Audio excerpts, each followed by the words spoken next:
In the past few days, a deeply emotional allegation captured the attention of millions online. People spoke, campaigns were started, justice was demanded, hashtag was trending. But now, a recorded call allegedly showing an admission of falsehood is circulating, and the conversation has completely changed.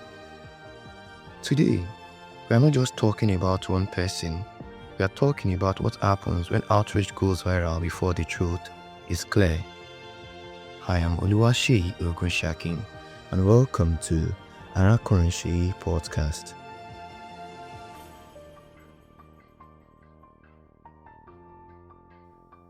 You know, the internet is a very interesting place.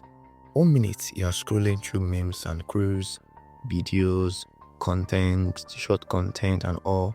The next minute you are watching a video that completely shifts your emotion, your mood, anger, sadness, empathy, all at once. That's exactly what happened in the past few days. The video surfaced online. A young lady came out to allege that she has been sexually assaulted, and almost immediately the internet reacted, from TikTok to Facebook to Instagram and on X. Reactions were following everywhere: post, repost, comment, and all. People were angry, people were emotional, people demanded justice because this is something very, very, very, very emotional.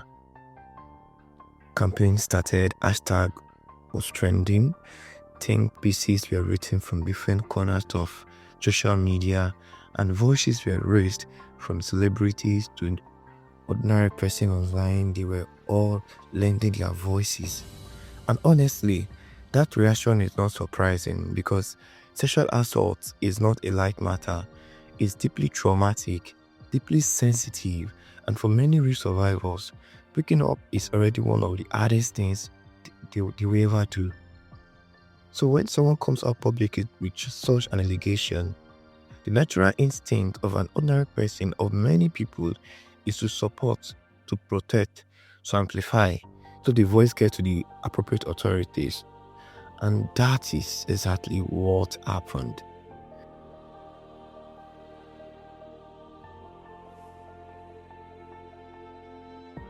But then, the conversation took a turn.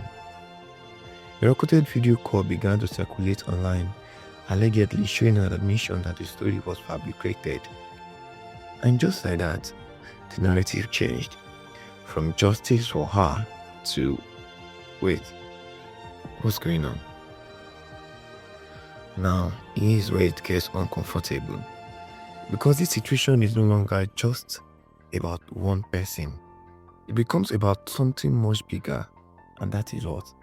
Public trust.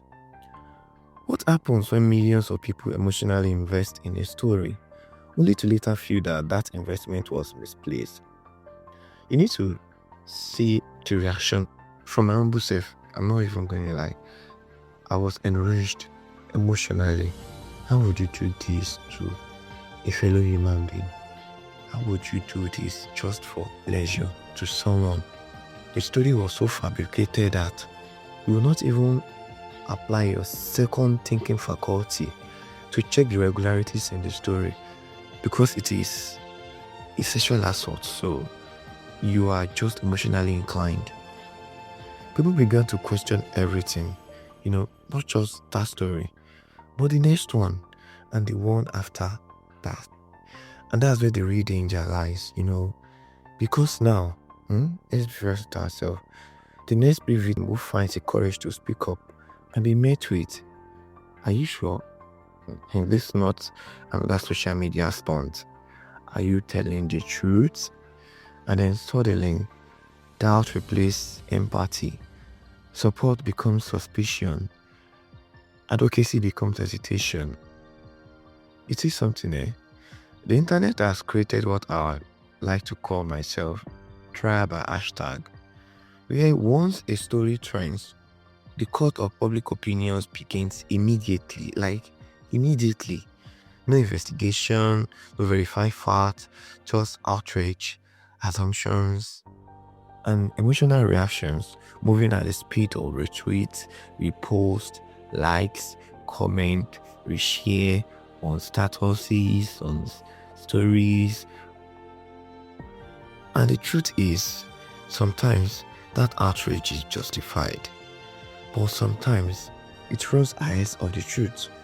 And when it does, the damage can be long lasting. Because situations like this don't just end with an apology video or a deleted post. No. They afflict how society responds to future cases. Because in the future, let's be real to ourselves, if someone comes out there to make a video about sexual violence or sexual assault, it will take 99.9% of the public to invest in it, to believe. We will feel like, oh, it's one of those things we say. And that is where it gets messy. There are real survivors out there. Yes, there are real victims of sexual violence out there, or sexual assault out there. How would they even gather the courage to speak when what is meant to serve as a point of getting justice for them has been used?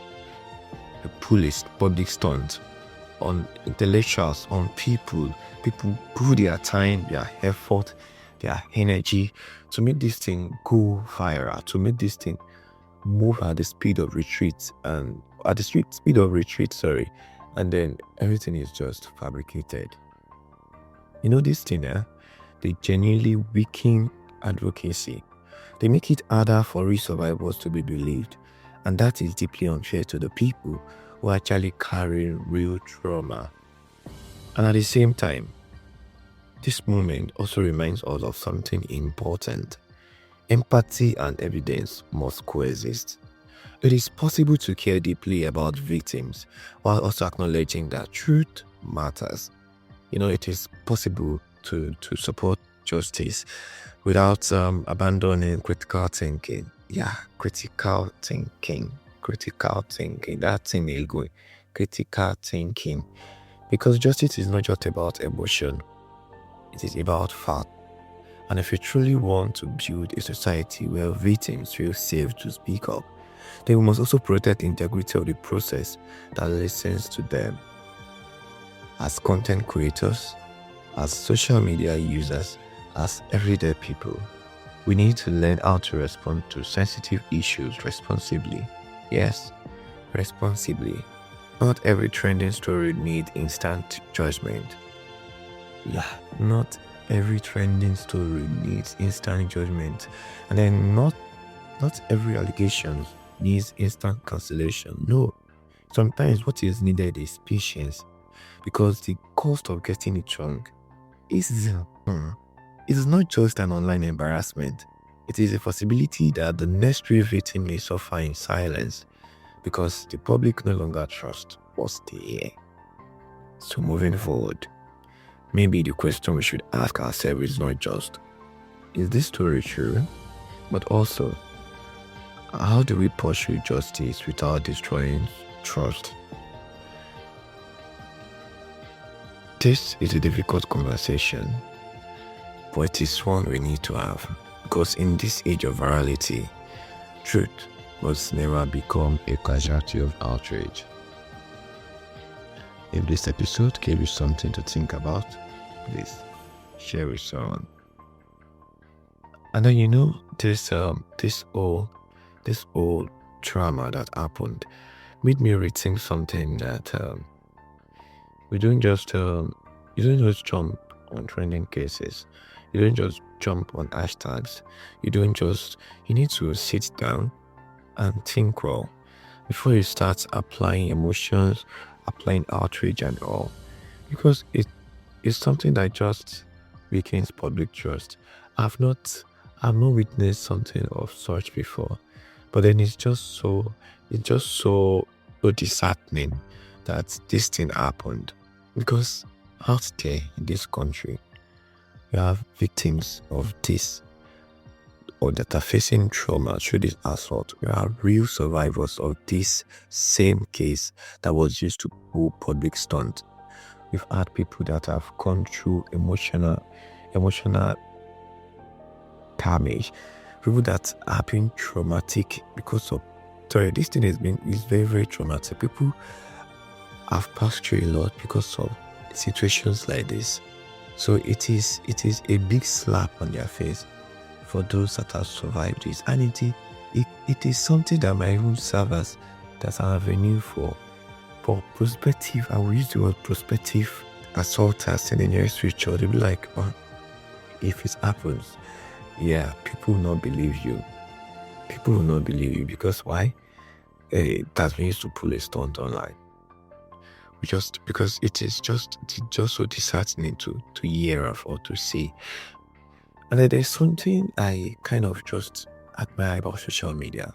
If this was in the era of pre-civilization, this would have just been something that would just die and nothing will happen. But you need to see the virality in the usage of the virality of how the hashtag from TikTok to Twitter, that's to X, that's Twitter, to Facebook and Instagram, it was just going viral, to WhatsApp status of people, to groups discussion and all. It is something that we need to understand that there are other ways that help can be sought for. There are other ways to go about some things, not with something that's so delicate as this case that was used as an example for pulling stunt.